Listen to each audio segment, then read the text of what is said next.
Please remember to download the Zingo TV app at the respective app stores for iOS and Android devices. While you download the app, make sure you rate and leave a comment. Both apps are absolutely free. Zingo TV is available on Google Chromecast, Amazon Fire TV sticks, Roku sticks, and also on all smart TVs 2016 forward. Now on CFL Talk, joining me is David Morassutti. Thank you for being here, David. How are you this fine day? It's snowing here. It's windy as heck over down here. I'm like praying that nothing gets torn down, or power lines don't go down and then kaput. But no, I'm good. I mean, I was it's been a busy few days personally, but can't complain on as well. Yeah, well, nobody cares. Why bother? The squeaky wheel theory, it works to a degree, but it depends on the voice you cast, the presence you have, that kind of stuff. But for little peons like me, it really doesn't matter. It doesn't wash. Speaking of washing, have you been washing what's been going on in the CFL? It's kind of hard not to. Everyone's been there's been a lot of talk about when's the season going to start, when's the plan for a season going to start. The players and the league appear to be on a very good path together, based on having pretty much an agreed upon plan that we talked last week, and we were kind of, I know you and I we didn't get into it, but we kind of, we're talking about that there needs to be a plan put in place. You were really adamant that there needs to be a plan put in place. It looks like, it's too bad it didn't happen before we went on air, but almost not too long after, there was pretty much a sign saying, you know what, we realize that we need to get our ducks in a row before we can approach the government. Boy, night and day between how they're dealing with it this year than last year. Well, we did. I do think that Randy Ambrose made a mistake last year, what he did, and I don't think I was in the minority. I think most people felt that Randy should have gone in there, with the whole gang. As many, I would have even, at the time, I don't remember if he was still with no, he wasn't. But he should have gone in there with a rep with the players, a rep with the owners, and he there as well, and allow an opportunity for at least trusting the players and the owners to answer questions as well. I do think and do believe that availability for when you're looking for, as an organization, a professional sports organization like the Canadian Football League, when you go looking for money from the government, you better go there with all the people, all the main players, because there's going to be questions, and those questions, if you can't do your homework and be prepared for what you might be asked, then why even bother to show up? That's what they're paid to do, and I guess maybe well, you comment on that. Jump in after that. Well, anytime you're looking for a loan, you have to have every bit of detail needed to secure that loan. People who loan money aren't exactly going to do it if details are missing, if everything is not laid out properly. That's where the CFL failed. The CFL, there was a checklist the government was looking for. The CFL did not fulfill majority of it. What's the players' involvement? How much do they actually need? There was so many things that when you're checking off the checklist that the government could not check off because the CFL did not properly plan for it. And then you have the players coming on and saying, gee, it would have been nice to have been involved in a process to get money from the government. That's pretty, that was probably the worst part about what happened last year in the way the season. No, the season being canceled, we understood the whole financial and it's tough, and securing a loan wasn't easy. What made it tough was when you realized that the person who's in charge of making sure that the proposal was as lock solid and concrete as possible had holes in it. There was holes to be poked out, and it's unacceptable. The holes that you're referring to are very simply when the help was being offered by the federal government. They had a finite list of the people, organizations, etc., that they wished to offer assistance for the sake of maintaining the economy once the pandemic ended. Now, all things being equal and fair, I don't think anybody at that time thought the pandemic would be this bad, this long. I don't think anybody's going to be able to say that this is what they thought was going to happen. They might have been thinking it, the experts, but they wouldn't say it out loud. So going in, not being on the list, if you will, of people who and organizations that are going to get help, that's your first clue that you got some work to do, in my opinion. That's what I felt at the time, and that's what I feel today. You know, if there's opportunities out there and you're invited to share in that opportunity, then you're ready to go. But if you want that opportunity and you haven't been called, you know, it's just like accreditation of what we do. You know, I can't expect the CFL to give accreditation to this guy that does a podcast. Yes, it's been going on for whatever years, and it doesn't matter. You have to make a point. When someone doesn't have you on their lips as far as consideration is concerned, that means you have to convince them. And that's the biggest mistake the Canadian Football League did. Now they're making another mistake. Unless you want to, I'll tell you the next mistake. If you want to finish the subject as far as going to get the money and how they continue your thought if you want to say something. Well, the only other thing I would say about the money part, it wasn't just how much money and were the players involved, but it was what was the money going to be for? What were they going to use the money for? Were they going to use the money to put on a season, or were they looking to wipe out some of their losses from previous years? That was why. Yeah. Why do you need $150 million when, yeah, like, you know, that, yeah, you know, if you're asking for money, it's not just what's the money for, why do you need this much? You know, can you take less than what? And then when all the reported different numbers and tiers of numbers, that I understand that they were planning for different outcomes, but you should only be planning for one outcome. You're going into there to get your season going. This is how much we need to get a season going. Can you help us out? To review, what I'll say going out of this topic, how much money do you need and what are you going to do with that money? You know, and to highlight what you said, are you talking about past losses? Are you talking about present losses? Are you talking about future losses? Are you talking about getting the season going? And this is what you need the money for, to get the season going. None of those answers, I think, were really given other than just give us the money.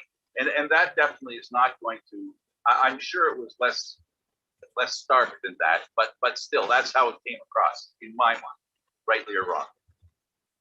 The next mistake that they're making, and I call it a mistake because perception is everything. Can we say at this point, can you feel sincerely assured with a reasonable amount of certainty that there's going to be a season this year?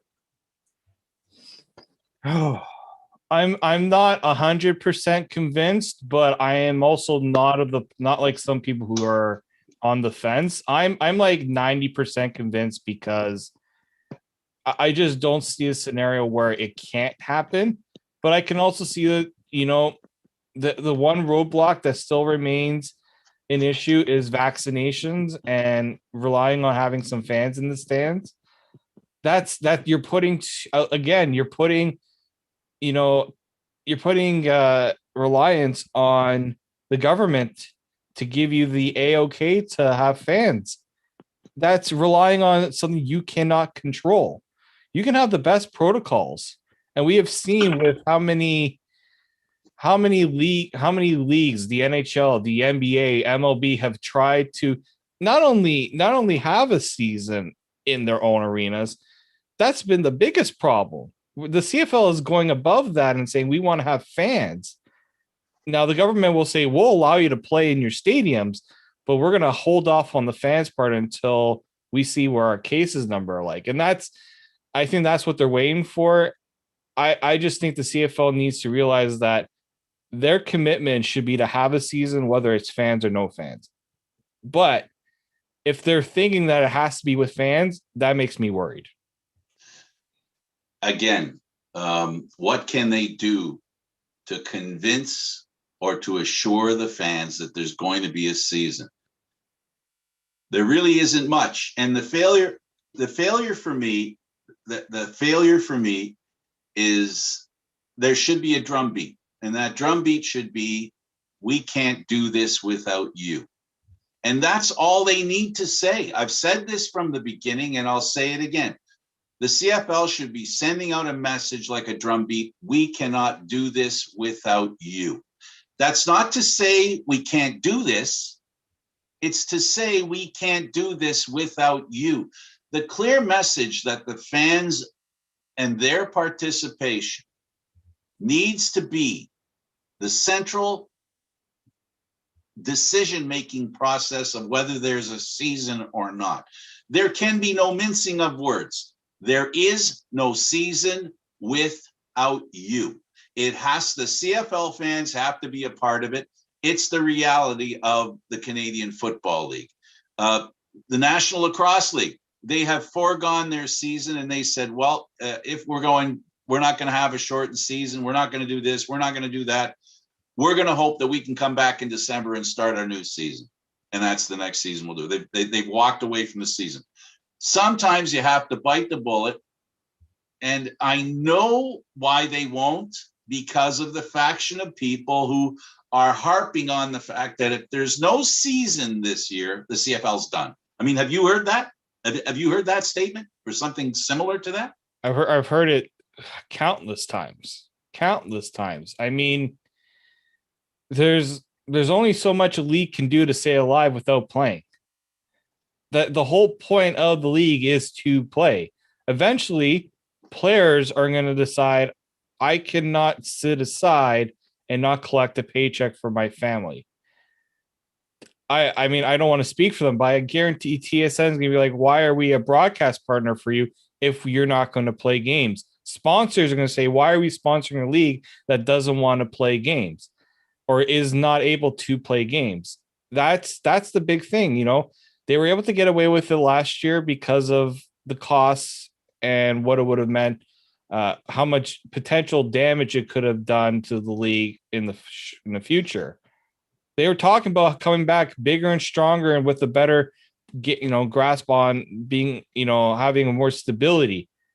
I don't know if they were going to get much more stability now than last year. I don't know. Maybe the situation's is improved a little bit, but I understand the concerns that people have. It will only concern me if they don't play this year. And that is, again, without the fans, the Canadian Football League cannot exist as far as playing is concerned. I mean, no league can exist without fans. Let's be clear. No league can exist without fans. That simple statement holds true for every sporting endeavor. It is for the fans that sports get rich, or because of the fans that they get rich. There are leagues like the National Lacrosse League. There's, smaller P pro teams that need fans to come in because, quite frankly, they don't have television revenue of the ilk that are involved in the National Football League, the NBA, the National Hockey League. They're reissuing a new contract. It's going to be bilateral, or might be trilateral, or maybe 4 different groups running the games. That could be the case with the National Hockey League. With the Canadian Football League, if we can change the subject, because I think we've beaten this horse and I think it's dead and it's probably a jar of glue by now. What we would want to talk about next is the bringing in of Sportsnet as a viable proponent of the Canadian Football League. Now, I know you're an employee of Sportsnet, but I think you can discuss it from the perspective of a person who's been covering football before you were with Sportsnet, and now you are with them. In that context, without, and believe me when I say this, folks, Dave is going to say what I trust him. I wouldn't ask this question if I didn't trust his answer to be true and central to the conversation, which is, what does the CFL have to do to get better? Not just survive, because I think it'll survive no matter what. It's about getting better. To get better, and you're nailing it here. And we've sort of discussed, but I don't think we've really grasped the importance of it.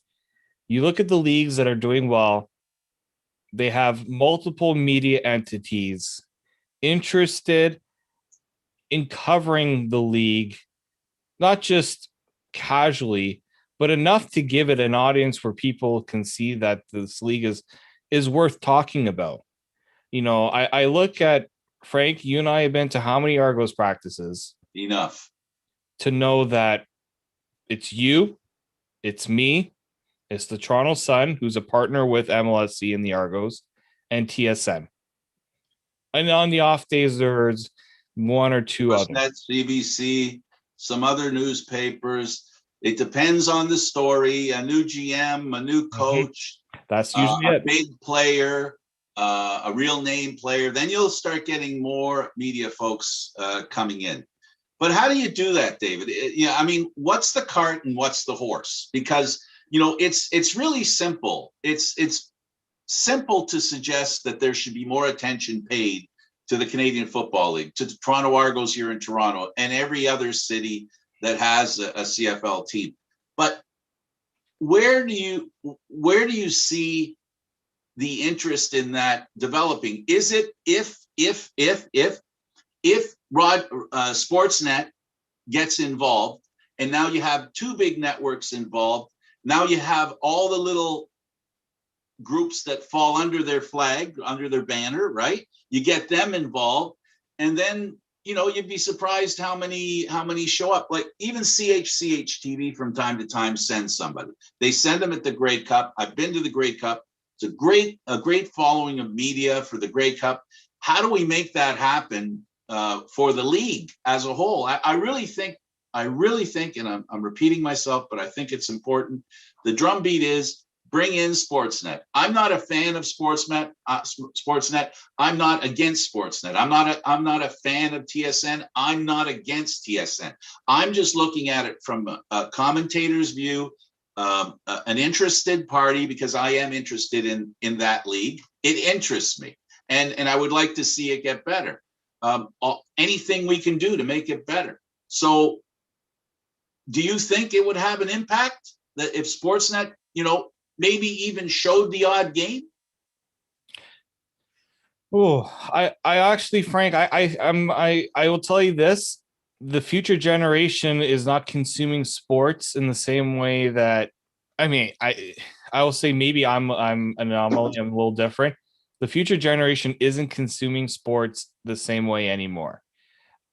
You know how I know this? The NFL, when they announced their Super Bowl audience numbers, they said the TV numbers were down, but their streaming numbers went significantly up.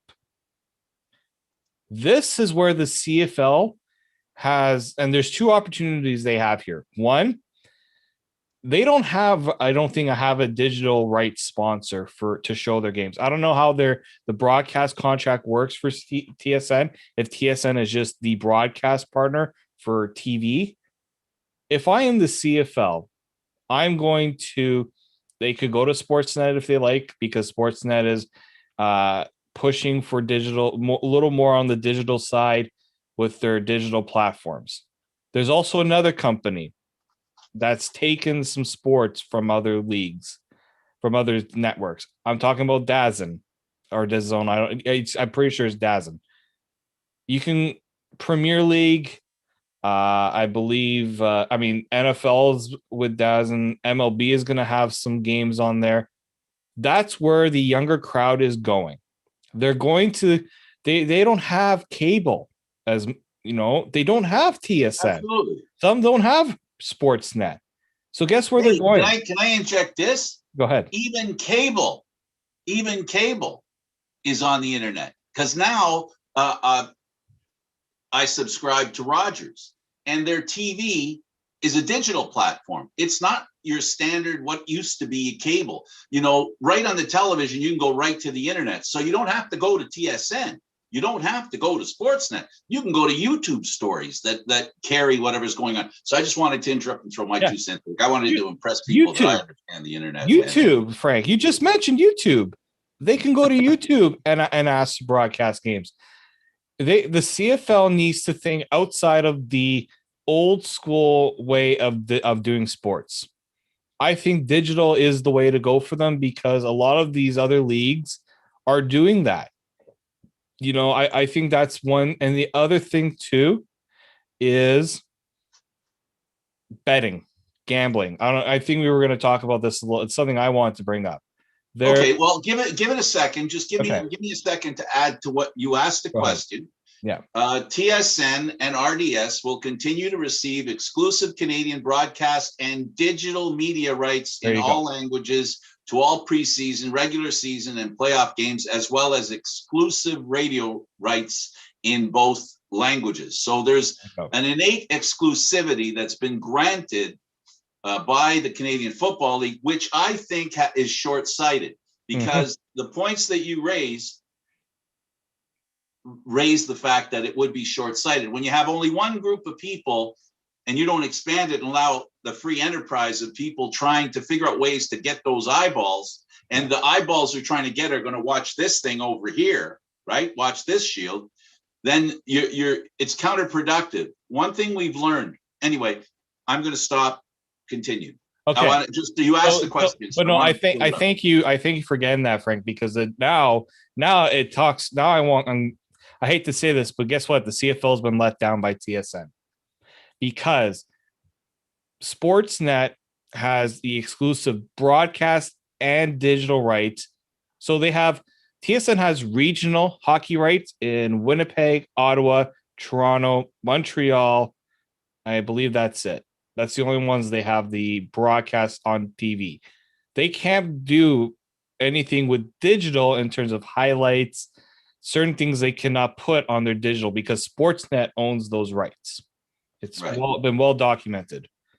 So in saying that, the CFL has TSN as the exclusive partner to do everything. So basically think of the CFL and TSN relationship like Sportsnet and the NHL.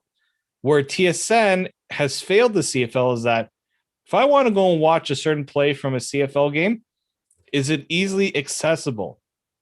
I personally don't think so. You say they're radio rights holders. I'm pretty sure TSN just took away 2 radio company, as we said, radio stations. TSN 1050 is their CFL show on TSN 1050. They're the radio rights holder. They're the only ones that can properly. I mean, other. I know that 650 in Vancouver, and I'm trying to remember the Calgary affiliate. 960, I think, is in Calgary for Sportsnet. They talk about the CFL because they have, that's a part of their market. But you go here in Toronto, TSN 1050 does not talk about the CFL unless Pinball Clemens goes on, or unless, as you said, a coaching changes happen. 1150 in Hamilton, they talked about the CFL a lot. And guess what? Jim Taddy gone. But is that here we go. This is the cart or the horse. Is nobody watching because TSN doesn't care, or is it nobody watches so TSN can't do anything about it, and they got to cut their losses? And we know that they had lots of losses. So there's financial constraints that affect the decision. Mm-hmm. But But this is why I said what I said. And I know already that you agreed with me, so I can say it again and you'll agree with me again, I think. That's why it's important to get as many people involved in the game that could help promote it, instead of funneling it through people you only approve of. That's the danger of exclusivity. Many years ago, you're too young to remember, before the Chicago Blackhawks were winning Stanley Cups, their TV games weren't on television. Oh, I remember that. Good. It wasn't until they changed, Bill Wirtz Jr. took over, his father died, he felt, and reports simply said, why would we not use every opportunity to put our team out there? Because it's a standing commercial. It's simply a commercial. Putting your name out there, putting your games out there is advertising. Because if you're doing it by subscription only, you're only selling to your customers. And you want to broaden your base. So what happened? That attitude, it ended up, coincidentally, or by virtue of the attitude, the culture change at the Chicago Blackhawks head office, they won a Stanley Cup soon later. I think it was no more than a year or two later, they won the Stanley Cup. Are the 2 points related?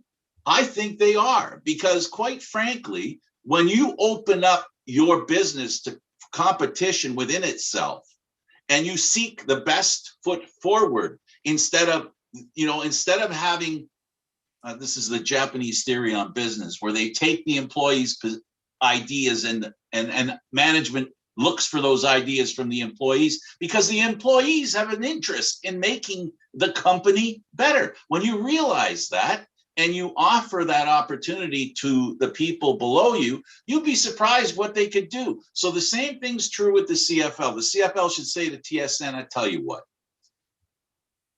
can we do something about expanding our base?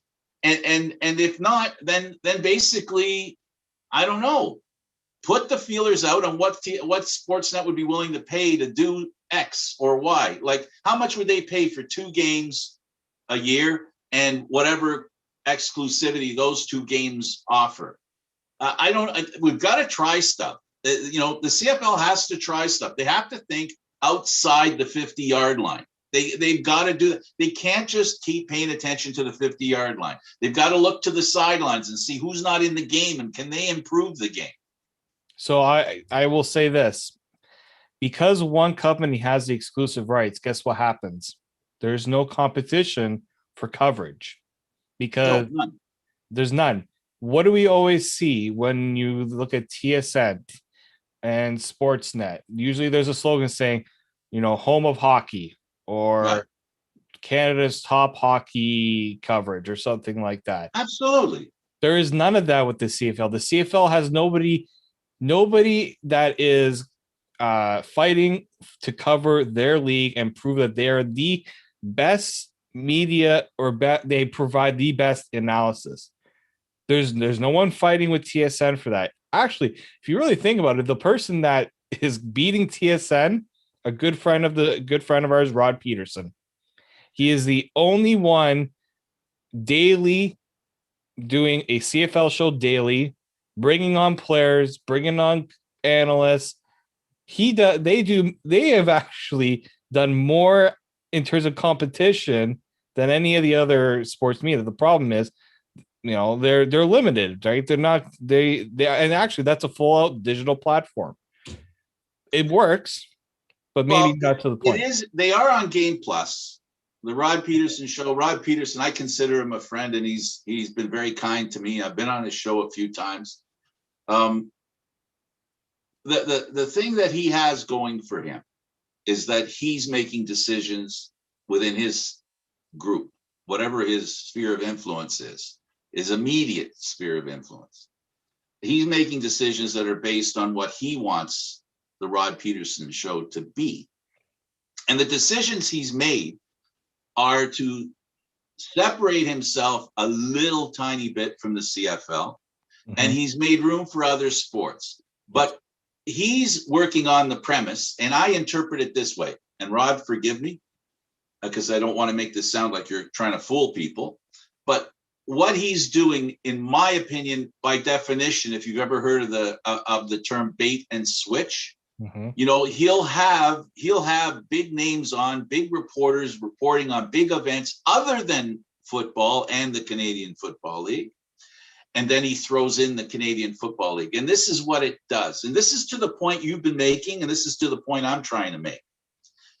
Once you put the Canadian Football League in the same picture with all these other sports, you're raising the level of importance of the Canadian Football League. You're equating the coverage of the Canadian Football League with the coverage of racism in hockey, you know, football and the pandemic, the NFL and the pandemic, the NBA and Singer's apology to Masai Ujiri.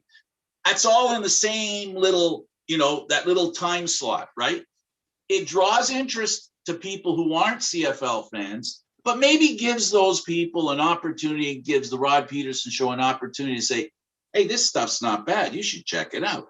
It's putting it on the map. And if the map is that screen, whatever size it is, whether it's a network screen, whether it's a live streaming screen, whether it's David and Frank doing their little part, every little bit helps. But the more you can make the Canadian Football League on the same level of the NFL, the NHL, the NBA, and every other sport, the more you try to project its image as more than just the Canadian Football League, more than just Canadian, the better. And maybe that's at the root of the problem we're talking right now. Because when TSN talks about the CFL, okay, we'll take a break from doing all the other stuff, and now we're going to do the CFL. Sometimes they're guilty of not including the CFL on a regular basis on sports, TSN update, sports update. Get my, anyway. That's my feeling. And I'm scattergun here. I'm doing a scattergun approach, but there's so many reasons why it would be better if more networks were involved in Canada in the Canadian Football League. More eyeballs being aware of the Canadian Football League. Ultimately, that's what I think they need to do.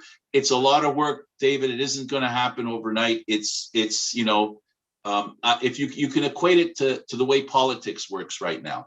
Doesn't matter what you're saying, whether what you're saying is true. Just keep repeating it. Just keep repeating it, because eventually it becomes true.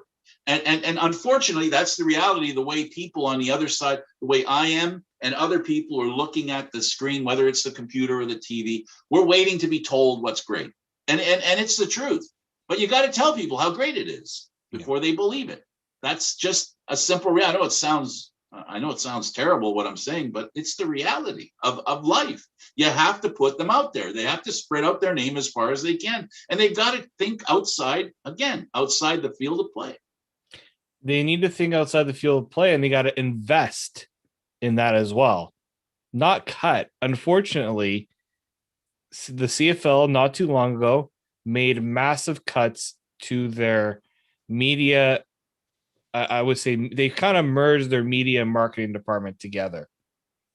They have seen people leave for other opportunities because there's just a lack of investment / security felt among those there, because the CFL hasn't realized that in order to draw up interest in your league, you need to put an investment in making your league marketable, not just through marketing initiatives, but through media initiatives and, you know, the stories being done, the coverage.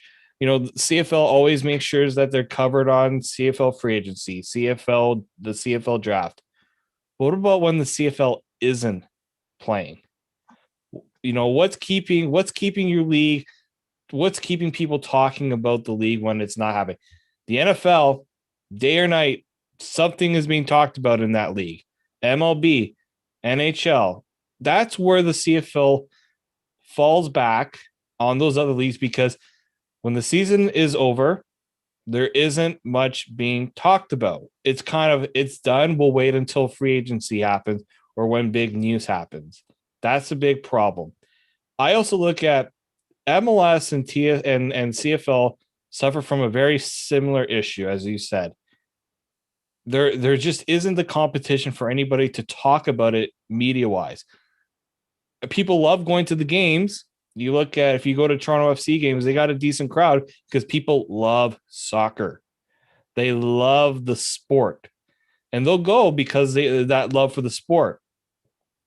And this is where I think the CFL kind of fails. How do you get people to fall in love with the fact that you're the only professional football league in this country? People have access to watch football in this country. They don't have to drive down to Buffalo or Seattle or wherever other NFL team borders Canada. It's right in their back, and the CFL just hasn't given anybody enough of a reason to go and to watch. They haven't marketed the game the right way. Okay. All points well taken and stuff like that. Uh-oh. I just want to throw a little off ramp on that story, but basically go parallel to your highway. Okay. The other thing that might be a problem that needs to be thought about, it may not be that the Canadian Football League head office doesn't know what to do. They could know what to do. The other problem, because I want to highlight the issue here. The issue is working together, and working together. Who are the people that are working? Remember earlier we talked about, and I said about who should have gone to the government and said, right? It should have been Randy Ambrosie with the representative of the players and the owners. Now, I've always maintained we have the best owners in sports in the Canadian Football League, especially in some centers, because only for them, the late David Braley example, we have an owner in Hamilton and now MLSC that's involved with the Argos. Those were all franchises that needed some help. Two of them, the Argos. Now in BC, Braley's still there supporting his team, and the rest of the owners, private companies, public companies, all these owners. I wonder sometimes if part of the reason why the CFL has a disjointed approach to how to bring more and more people into the game may be that the owners can't agree. I really believe that there has to be, I don't get the sign or the feeling that the owners are all on the same page, and I feel as though they're not working together as much as they could be. The reason I say that is if you look back at sports where, for example, you can complain about a commissioner, complain about him till the cows come home, complain about the NFL commissioner, previous NFL commissioners, the NBA commissioner, the NHL commissioner. But one thing all these commissioners have in common is while the owners own the league, the commissioner runs it. In the Canadian Football League's situation, I'm not sure the commissioner runs the league. I think the owners do. And I just don't think there's a universal plan. And I don't blame them for this because they're independent businesses and they're always on the verge of losing a team. When was the last time that all 9 teams in the Canadian Football League were on a solid footing?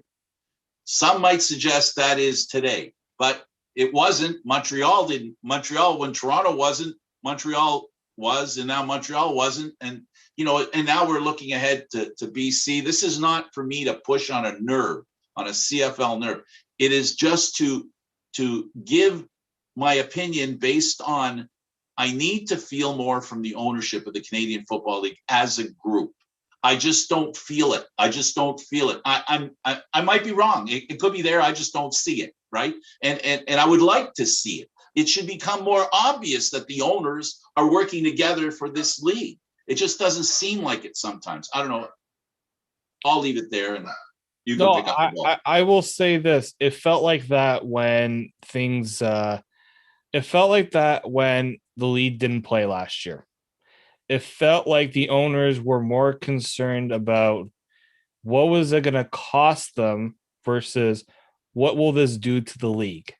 That it felt like that a little bit. It also, and I think you're totally right here, it always seems like Randy Ambrosie, when there's questions pointed about ownerships and how the league's health, he's going to be defensive, but you can tell he's a little uneasy about it. You can tell that, you know what, ownership definitely in this league, there are certain owners that have a lot more say than other owners as well. It feels like that. It also feels like there's owners who are just, they feel like they're just funneling money into a league, and because they're seen more as them bailing them out, almost as like a loan, rather than this is a team that we're owning and supporting. There's a little bit more of, well, this is my money. What do you like? I'm not going to waste it on blank, blank, and blank. It better be going to certain things. You know, I do think that ownership needs to. This is and the most important one. You want an example, David? To your point, here's an example. When the season was finally put to rest last season, there was a long time there that Winnipeg, Saskatchewan, they wanted to play. Let's get her going. Winnipeg went really deep into wanting to play. They went up the bubble. They threw a Hail Mary pass up there, and that ball was batted down by a few defenders, if you will. And that's to the point that you're making and that I'm trying to make. Carry on. I just want to throw that part in. Yeah. There was, Manitoba was fully on board with playing. Ontario, as you can see, not too much. So they, I guarantee if ownership in Hamilton, Ottawa, and Toronto went to the Ontario government and says, what can we do to get us on the field? There would have been a lot more done. I feel, or a little, at least, like Ontario was thrown out completely as a potential bubble for the CFL returning. It completely. Manitoba was the one. I guarantee Saskatchewan would have been the backup plan if things had, if things had gone the way it was supposed to. The other one that it's gonna, this is the one that will definitely tell me that's the commitment of the owners. What happens when they have to do testing? We already heard tests are going to be about $1 million for the season. $1 million, it's a lot of money, but you think that for millionaires and in some cases billionaires, it's not a lot. But if there's a stink about how much the cost is to do tests, that will show ownership. They're thinking too much about their bottom line than the bottom line of having the season going. I think that I don't agree, David, that it's a lack of commitment. I think it's I think it's a lack of direction and having a direction. But I accept you. I respect your point. But I would consider it more a lack of direction. They just need to be they have to be pushing in the same direction, and that direction is what matters, I think. Well, I guess maybe I didn't word it probably, but like if all the teams aren't willing to pony up for the testing, if certain teams like $1 million, that's what it'll take to make sure that we can get this season going, we'll do it. Some team, but I mean, we've already heard some teams like that's a hefty bill. I don't know if we're going to be doing it. There's not a unified. Some are doing it begrudgingly, as I've heard. They're not all like $1 million. You know what? We're gonna put that $1 million in. We're gonna get this going. That's the issue. That is the issue right there. Is that it's not a unified front and saying we are going to do what it takes by getting the CFL on the field with, proper health and safety for the players. We're not going to cut costs to do so. We're going to make sure that we're investing in having a season regardless of fans and all that stuff. Yeah, well, either way, what it comes down to is, and we've made our I'll call them my negative points. I won't define yours. Mm-hmm. I'll frame my negative remarks in the fact that it is very difficult for the Canadian Football League to win right now, the way things are. They're fighting a losing battle. It's a losing battle that no one wants to admit is lost, understandably. But at the end of the day, what it comes down to is there going to be a season this year? And it's not looking very promising unless the Canadian government steps up their vaccine rollout. Because quite frankly, until herd immunity is a foregone conclusion or a light at the end of the tunnel, in Canada, we're not going to be doing any of that stuff. And until cross-border activity is for that to be normal, because I just can't see the Canadian Football League being able to work without having that. You know, everything they've done over the past few years, some of the major changes they've made, you know, one of the biggest reasons why they have that week, that bye week, is so that players can go home and or visit with family back home. It gives them an opportunity to not have to be around. As you know, practices aren't called until a few days after into that week, for the sake of the players and their mental well-being, just like we talk about physical well-being, mental well-being is really important. And until the crossing of the border becomes a little more normalized, and if there's some sort of protocol, more or less, not 2 weeks of sitting, waiting to be able to come to Canada and then do something, wait 2 weeks. That's why the Raptors are in Florida. That's why the Blue Jays are starting in Florida. So this isn't a CFL created problem. This is to defend them and what they're doing. Like I said, for me, it's not commitment, it's direction. They lack direction. And you can't commit to a season right now, but you can point out a direction, like to your point when you started your conversation. What's the plan? What are you going to do? What do you need for it to work? Mm-hmm. And as I said, it should all be under the CFL advertising, promoting, and repeating with a drumbeat. We can't do this without you, because they can't do it without the fans. I got in a complete circle. No, but I totally agree. That's the part that concerns me. To hear the CFL say, we're waiting to see what's going to happen with the fans. We can't do it without fans. That scares me, as I said, because it's not the CFL's choice. No, it's not going to be the CFL's choice. And when you leave something in the decision of someone else, and in this case, the government, who, as we know, public perception for a government is everything. So if let's say the province of Manitoba says CFL fans at Blue Bombers games, we can do that. It's not going to be full capacity, but we can, our health and safety protocols can allow it. And then you turn around in Ontario or even Quebec say no chance. There's going to be a lack of equity throughout. And the question I have is, let's say the CFL decides, you know what, because Manitoba can have fans, Saskatchewan can have fans, and I don't know what other province would allow fans at this point, because Ontario, I can't see it. Quebec, I can't see it. BC's been in the wilderness all along. Yeah, BC, I can't see it. Alberta would probably be the closest. They're the best bet. They're the best bet. Manitoba are the best bets. And Saskatchewan, I think, as well. Yes, you're right. So how does the CFL, I know that for those teams, fans are definitely essential. Can Ontario and Quebec and BC be like, well, what about us? Wait, how are we going to make money for our teams? What's the CFL prepared to do in that case?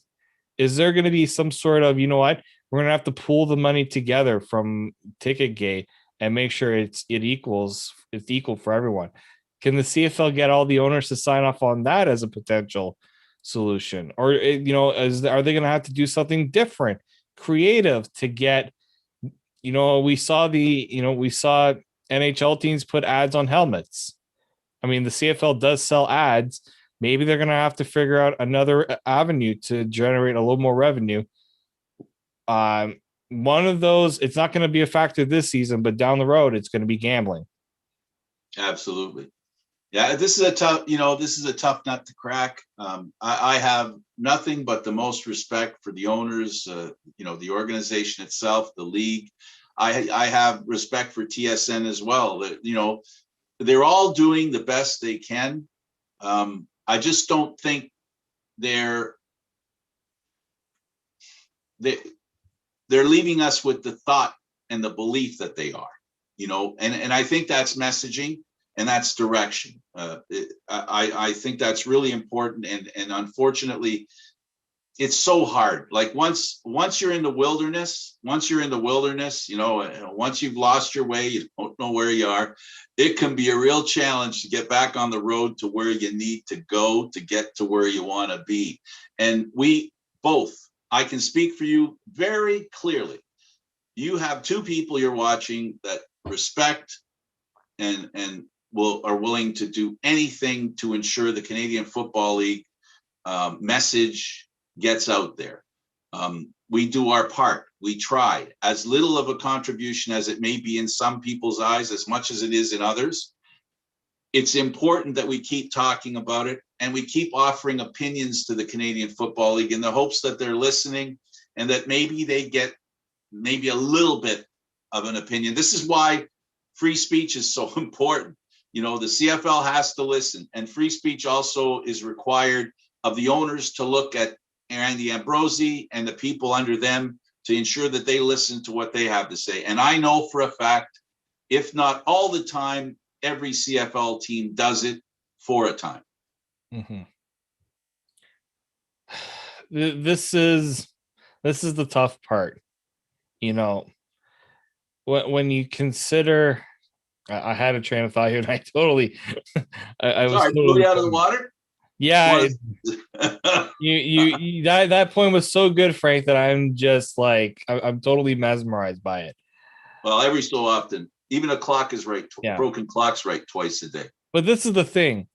When you see a growing number of podcasts for hockey, I'm seeing it. A lot of people, especially in the COVID times. You know what? I'm at home. I might as well do a podcast. I might as well write a blog. If the CFL can get more people to do it, because guess what? That's people that have a genuine interest, even if they don't see it financially, just out of straight up passion for this is why you and I do it, Frank. As you said, we don't do it to make money. We don't do it because we're gonna make it big on it. We do it because we have a genuine passion and love for the CFL. That is yeah, and it's deserved. The league deserves it. Yes, because you know what? The league does something for us. I get to go to Argo games in the press box. I get access to the players. I mean, I'm also doing them a writing your stories so much more. You get to be engaged. Exactly. And that engagement is what draws us to do it all the time. The same thing with me. I'm not that intrusive when it comes. I don't call 9 million people every day to get their opinion and understand what they want. They're busy. They're too busy for me. When they decide they want to talk to me, I've gotten calls from people asking my opinion, and I'm talking about people in the league. But I only get that, I think, out of their desperation because they want to hear another voice. And you know what? We're here. We're voices for the Canadian Football League. It's a great game. I recommend it. I recommend you watch it every chance you get. And I would be making a mistake if I don't mention this one thing before we go with the minute we have left. The Canadian Football League had Marv Levy come in. We had a chance to ask him some questions, and we talked about previous Grey Cup games. You can now, on demand, go to the Canadian Football League. You can also become a Canadian Football League group and talk about the Canadian Football League. All I ask that you do is you go to cfl.ca. Peruse that. If you're a Canadian Football League fan at any level, if you go there, you'll find some stuff that'll help to make you more engaged with this great league and give you an opportunity to get to know your teams and your league a lot better. That should be their number one. I recommend it. That's the number one place any CFL fan should be going to. And they can also go to Three Down Nation. They can also go to, like you said, Sportsnet has their radio shows that talk about the CFL. There's lots out there. There just isn't enough, because when is enough coverage of the Canadian Football League? Can never have enough. Never. Not on my watch. It's never going to happen. All right, David, I think we didn't talk about any football, so we got lots to talk about next week. Mm-hmm. Thank you, David. Take it easy, Frank. He is David Morassutti. I'm Candid Frank Stanisci. Thank you for watching CFL Talk. Seen live Mondays at 1 p.m. Eastern Standard Time. This show can also be heard on the Spanglish World Radio Network. For CFL Talk news, entertainment, and other sports programming we offer, please check out Spanglish Sports World and Spanglish World. Spanglish Sports World. Watch it, hear it, read it, download it, and live it. Thank you for watching, everybody. I'm Candid Frank. For David, have a good one. Next week, 1 o'clock. And here are the shows that I do also.